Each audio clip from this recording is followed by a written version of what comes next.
Selanjutnya, November 2014.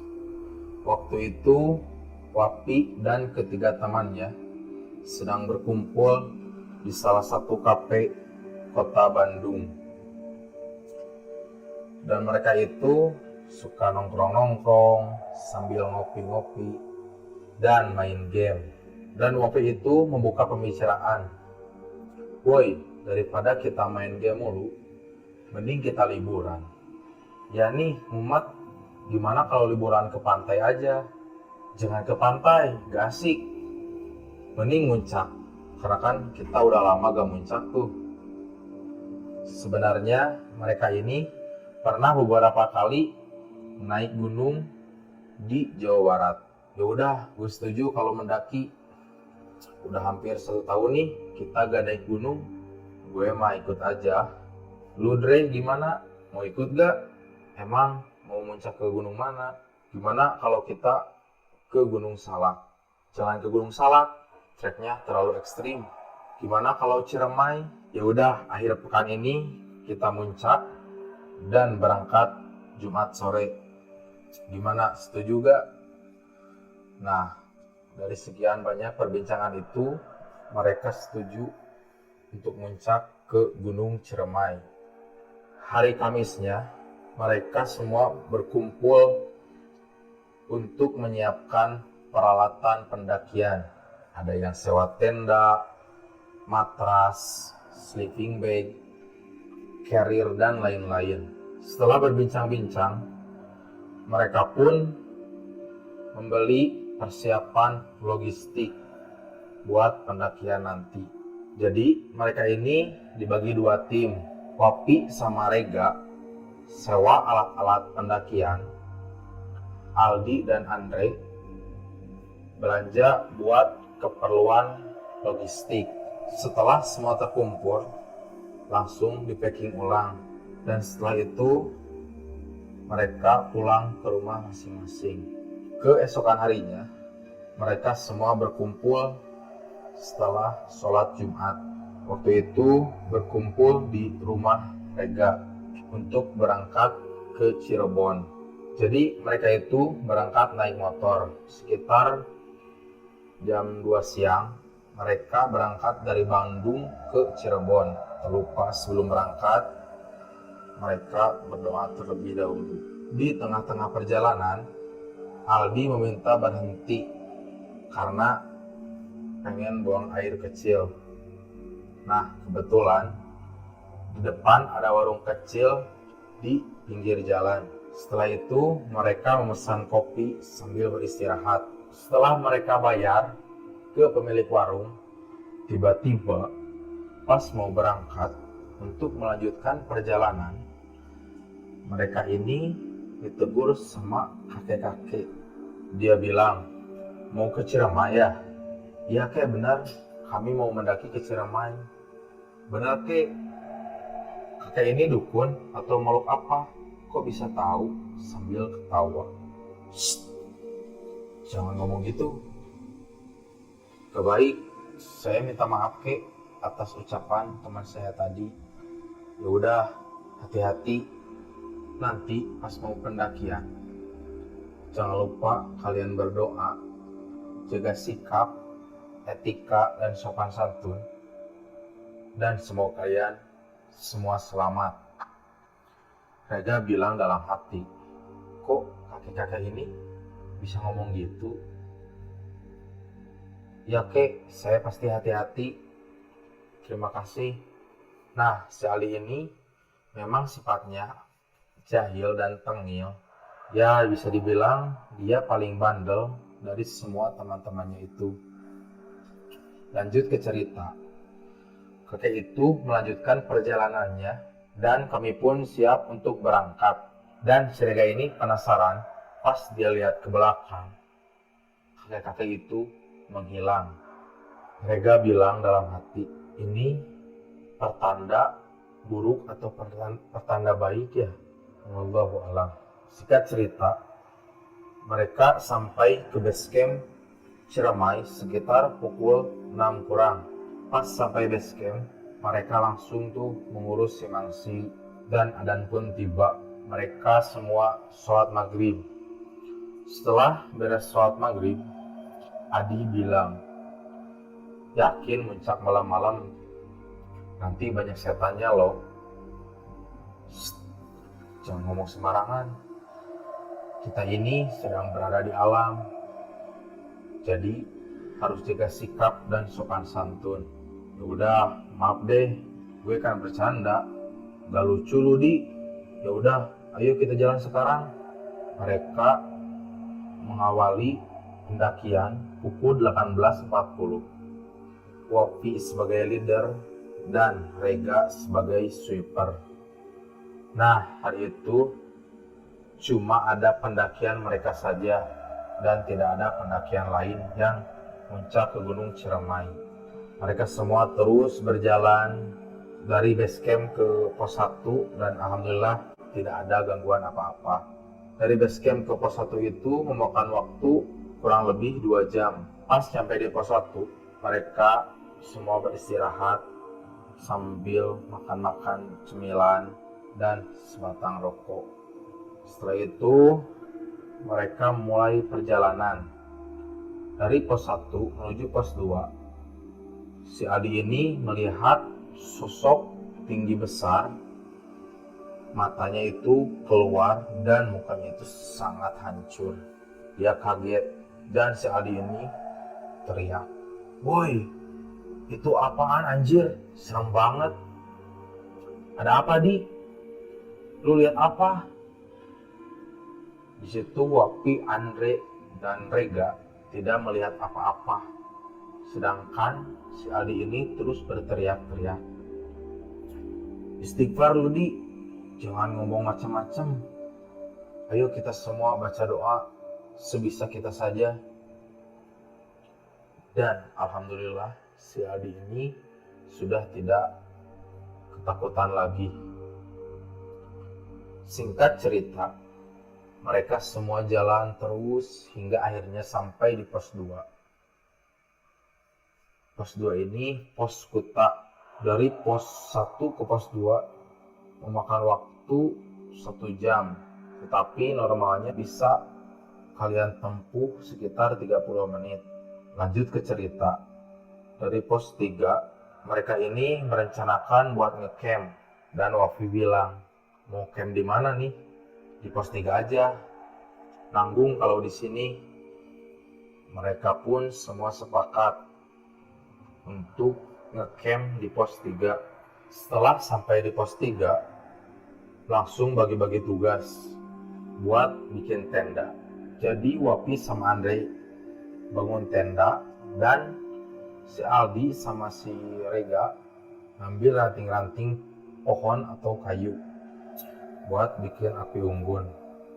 Setelah tenda jadi, Wopi dan Andre mulai masak-masak buat makan malam sambil ngerokok.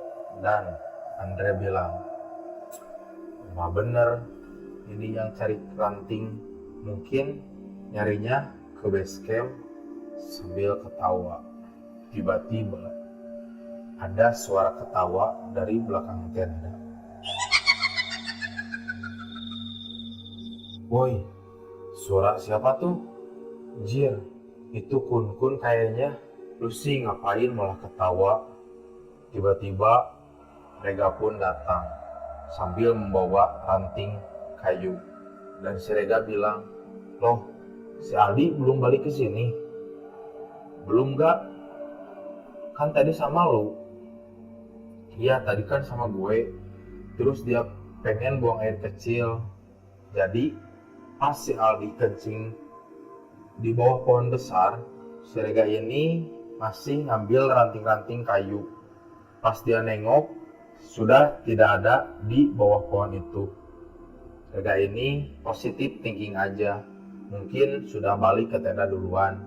Setelah itu, api unggun jadi, makanan sudah siap. Dan si Aldi tidak kunjung kembali ke tenda. Andre bilang, "Gimana nih? Aldi belum balik juga." "Tenang aja, Dre. Ya udah, kita sambil makan aja dulu. Nanti sisain saja buat si Aldi. Nah, Wafi, Andre, dan Rega pun langsung makan sambil nunggu si Aldi balik kembali ke tenda. Setelah selesai makan, tiba-tiba ada angin kencang dan cuaca pun berubah seketika. Mereka semua masuk ke dalam tenda karena saat itu cuaca tiba-tiba semakin dingin.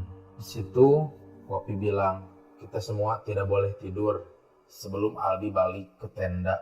Setelah hujan reda, mereka semua keluar dari dalam tenda dan tak lupa ambil senter.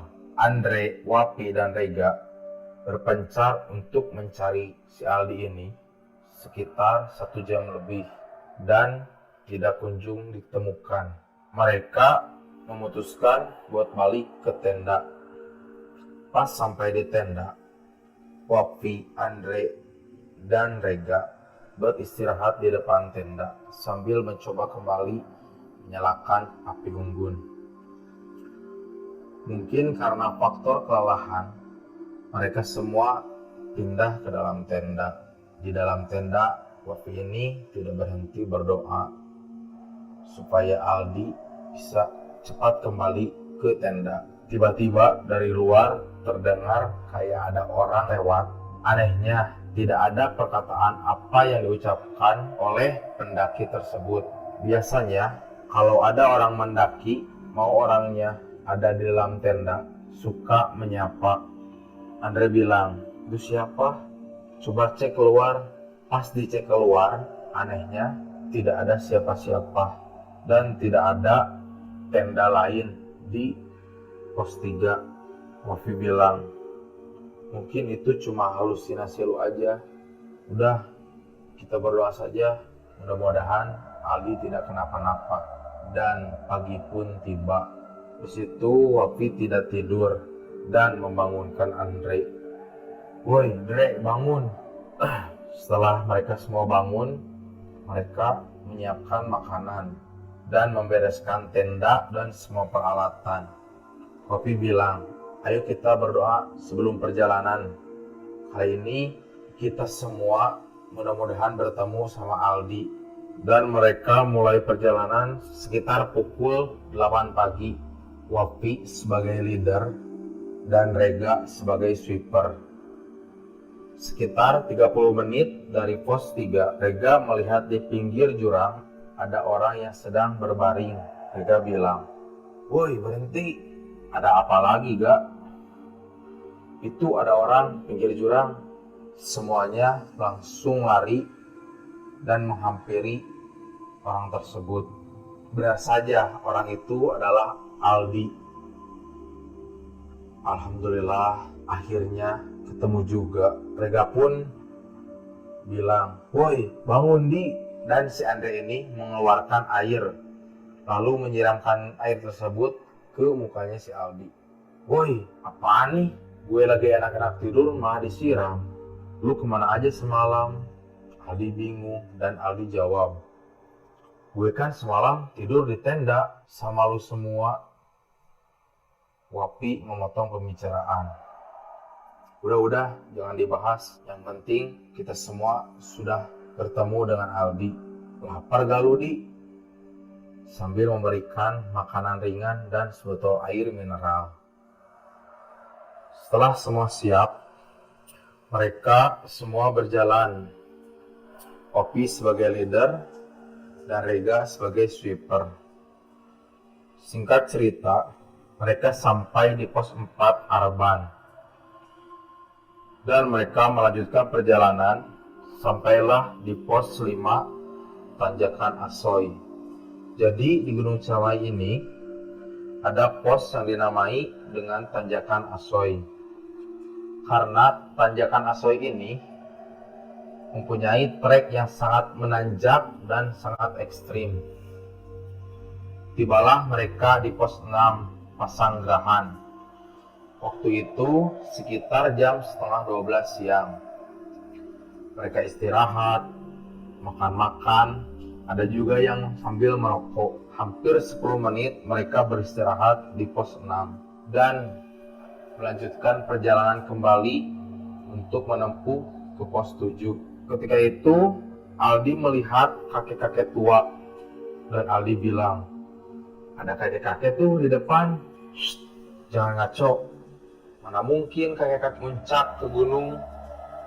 Serius gue, itu ada di depan. Udah, jalan aja. Itu cuma halusinasi lo doang. Dan memang benar, Andre, Wapi, dan Rega tidak melihat kakek-kakek itu. Perjalanan masih cukup ekstrim dan menanjak. Tapi alhamdulillah masih bisa dilewati dengan selamat.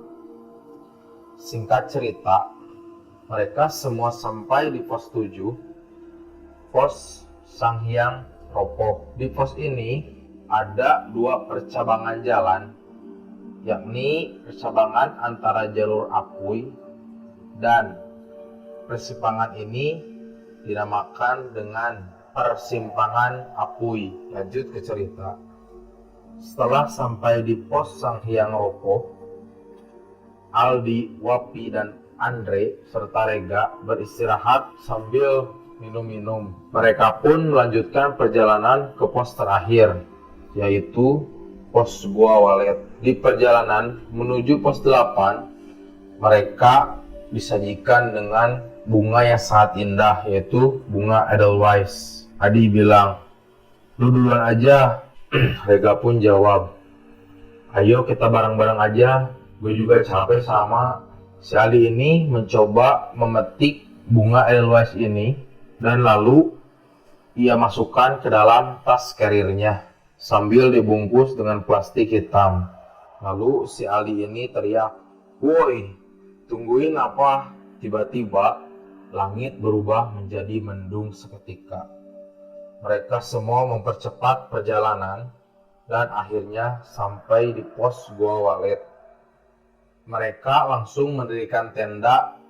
Nah, sekarang yang bikin tenda itu Aldi dan Rega. Wapi dan Andre mencari ranting kayu. Setelah tenda dibangun, Aldi dan Rega masak-masak buat makan siang. Waktu itu lumayan banyak bawa logistik. Wapi dan Andre pun balik ke tenda buat siap-siap makan. Cuaca sore itu mendung, angin kencang, tapi alhamdulillah tidak hujan. Setelah mereka makan, mereka pun sholat. Setelah sholat, mereka berfoto-foto dan mereka pun semua kedinginan. Dan si Andre ini terkena hipotermia, tapi alhamdulillah tidak terlalu parah. Wapi, Rega, dan Aldi masih di luar tenda. Tiba-tiba si Andre yang sedang berada di dalam tenda terdengar suara. Andre bilang dalam hati, anak-anak semua ada di depan. Mungkin cuma perasaan gue aja. Malam pun tiba. Sekitar pukul 10 malam, mereka semua tidur dan istirahat. Dan persiapan buat keesokan harinya, summit attack. Tiba-tiba jam 1 malam Aldi bangun dan pengen buang air kecil. Waktu itu si Aldi membangunkan si Rega. Gak, bangun. Gue pengen kencing nih. Lu tinggal keluar aja di pinggir tenda. Ayo gak, gue takut. Gue bukan takut setan, tapi gue takut binatang buas. Jangan ngomong sembarangan lu. Udahlah, si Rega ini bangun dan nganterin si Aldi keluar dari tenda. Pas keluar dari tenda, Aldi ini melihat banyak pendaki yang bangun tenda di pos Gua Walet ini. Cukup bangun 10 tenda. Si Aldi ini merasa senang. Singkat cerita, Aldi pun telah membereskan hajatnya. Pas masuk tenda, Aldi ngomong, ternyata di luar banyak tenda-tenda pendaki lain. Rega di situ kebingungan karena si Rega ini tidak melihat ada tenda di pos Gua Walet kecuali tenda mereka. Lalu si Rega jawab, ya udah tidur, jangan banyak ngomong. dan Rega di situ tidak bisa tidur. Si Rega ini masih penasaran apa yang dikatakan si Aldi. Lalu ia bilang dalam hati, apa benar di luar banyak tenda? Nah, si Rega ini mencoba mengecek keluar tenda. Dan benar saja, di pos Gua Walid ini tidak ada tenda lain kecuali tenda mereka. Si Rega pun masuk kembali ke dalam tenda. Mungkin itu cuma halusinasi si Aldi doang. Mereka pun bangun sekitar jam 4 pagi untuk summit attack ke puncak Gunung Ciremai. Mereka semua sepakat berangkat jam setengah 5 pagi. Sebelum berangkat, mereka semua berdoa terlebih dahulu. Di tengah-tengah perjalanan, lagi-lagi si Aldi ini bilang, tenda sebelah udah summit belum ya? Di situ semua pada kebingungan. Andre bilang, tenda yang mana Di? Kan di pos ini cuma ada tenda kita doang. Idih, lu malah nyolot. Lu gak lihat emang? Kan di depan kita banyak tenda-tenda lain. Rega memotong pembicaraan. Udah, ayo jalan. Jangan banyak omong. Singkat cerita, mereka semua sampai di puncak Gunung Ciremai. Di situ mereka semua sujud syukur dan merasa bahagia di puncak Ciremai. Nah, dari pos Gua Walid menuju puncak itu memakan waktu 30 sampai 40 menit. Di sana mereka berfoto-foto. Di situ terlihat keindahan kota Majalengka, Cirebon, Laut Jawa, dan Gunung Slamet. Mereka di puncak sekitar 2 jam. Lalu memutuskan untuk turun. Lagi-lagi Aldi ini bertanya, kemana mereka ya? Kok gak ada muncak? Semalam kan ada beberapa tenda. Wafi, Andre, dan Rega menghiraukan omongan dari si Aldi ini. Dan tibalah mereka di pos 8, pos Gua Walid. Aldi bilang dalam hati, kok di sini tenda cuma ada 1? Tadi sebelum ke puncak masih ada tuh tenda-tenda di depan tenda kami. Setelah itu mereka masak-masak buat makan siang. Dan mereka memutuskan untuk turun dari Gua Walid jam 10 pagi. Setelah semua beres-beres, tak lupa semua berdoa dulu. Singkat cerita, dari pos Gua Walid sampai pos Pasanggerahan tidak ada kendala apa-apa.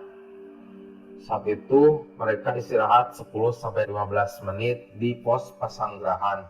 Mungkin karena kelelahan, sampai-sampai mereka ketiduran. Wapi bangun. Woi, bangun. Ini udah sore. Waktu itu jam 3 sore, saking lamanya mereka tertidur. Ya mungkin bisa karena kecapean. Mereka bilang, astagfirullah, kok bisa ya kita ketiduran? Untung kita gak dimakan hewan buas. Udah, jangan banyak omong. Ayo lanjutin perjalanan. Langit pun mulai agak mendung. Mereka berjalan sampai tiba di pos Arban. Di situ mereka langsung melanjutkan perjalanan kembali tanpa beristirahat. Mungkin mereka karena mengejar waktu untuk cepat-cepat sampai ke base camp. Waktu itu menunjukkan pukul 5:30 sore. Tiba-tiba di tengah-tengah perjalanan, mereka semua diherankan dengan adanya jalan yang bercabang.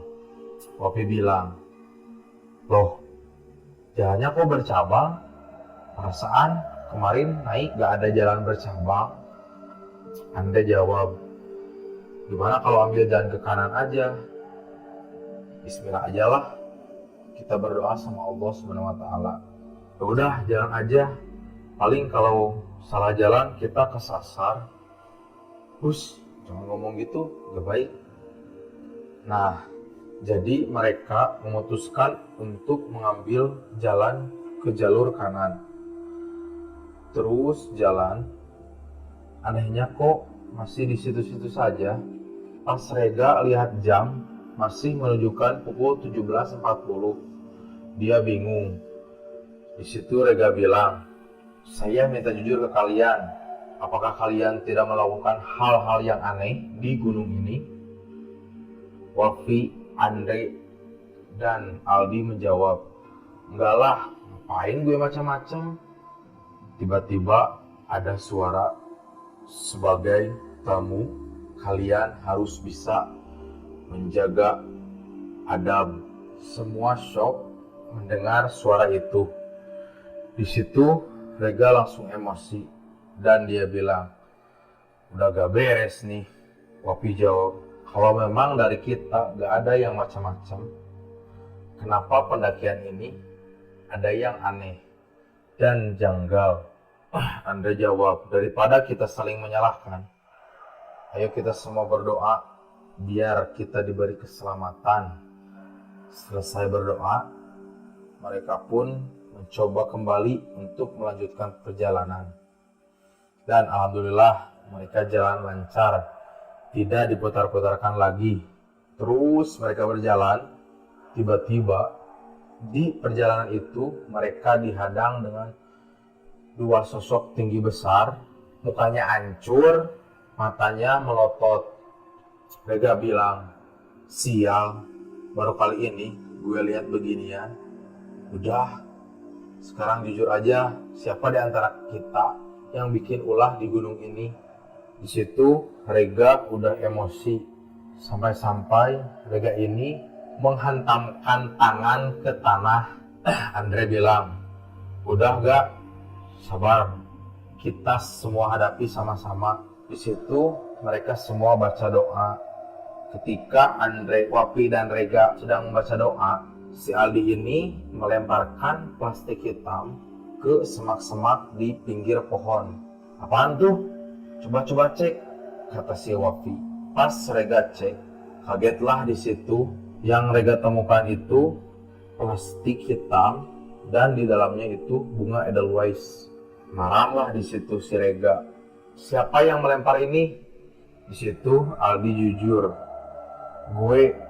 Si Rega ini tidak terkontrol lagi emosinya. "Anjir lu, bikin ulah mulu. Pantes aja pendakian ini banyak yang ganggu dan janggal. Semua karena ulah lu, anjir." Di situ Rega emosi dan hampir menonjok mukanya si Aldi. Lalu Wapi dan Andre menenangkan mereka berdua. Wapi bilang, "Udah lu, jangan emosi. Istighfar. Kita semua ini bersahabat." Di sini Aldi nangis sejadi-jadinya dan meminta maaf ke semua temannya dan ke semua penghuni di Gunung Ciremai ini. Si Aldi ini sudah melanggar sopan santun dan etika ketika sedang berada di gunung. Singkat cerita, mereka tiba di base camp setengah 11 malam. Dan alhamdulillah sejak itu tidak ada gangguan apapun. Situ mereka semua bersih-bersih dan siap pulang ke Bandung. Setelah mereka pulang, mereka berhenti di pinggir jalan sambil cari warung yang masih buka. Mereka santai-santai ngobrol dan ngopi di warung tersebut. Kalian masih ingat kan? Pas di camp pertama di pos 3, Aldi bilang ke Rega mau buang air kecil. Kan pas si Rega nengok itu, si Aldi udah gak ada di bawah pohon tersebut. Jadi si Aldi ini kencing di pohon besar, tidak permisi dulu. Tiba-tiba Aldi selesai buang air kecil. Kagetlah si Aldi dan ia dengar suara, "Kamu tidak ada sopan santunnya." Nah, si Aldi ini langsung lari sekencang-kencangnya. Lumayan udah cukup jauh dari pohon tersebut. Aldi ini melihat cewek cantik Lalu si Aldi ini dibawa ke rumah cewek tersebut. Mungkin si Aldi ini diajak ke rumah cewek itu. Lalu dia disambut dengan baik dan dikasih makan. Aldi mulai merasa aneh dan ia bilang dalam hati, kok di tengah hutan gini ada rumah-rumah warga? Di sini si Aldi pun merasa heran dan terus bertanya-tanya dalam hatinya. Pas dia keluar dari rumah tersebut, kaget bukan main. Pas lihat ke belakang, hutan semua dan rumah warga itu hilang.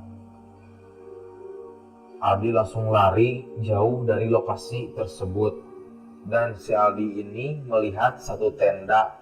Nah, jadi si Aldi ini langsung masuk ke tenda itu, lalu ia tidur. Itulah cerita 4 sahabat pendaki. Gimana tuh cerita pendakian horor ke Gunung Ciremai? Tulis di kolom komentar. Bagi kalian yang punya cerita horor ataupun cerita pendakian horor, bisa kalian kirim ke alamat email di bawah ini. Bagi kalian yang suka dengan video ini, jangan lupa kalian like dan subscribe channel ini. Gue Giant, sampai ketemu di cerita PHP selanjutnya.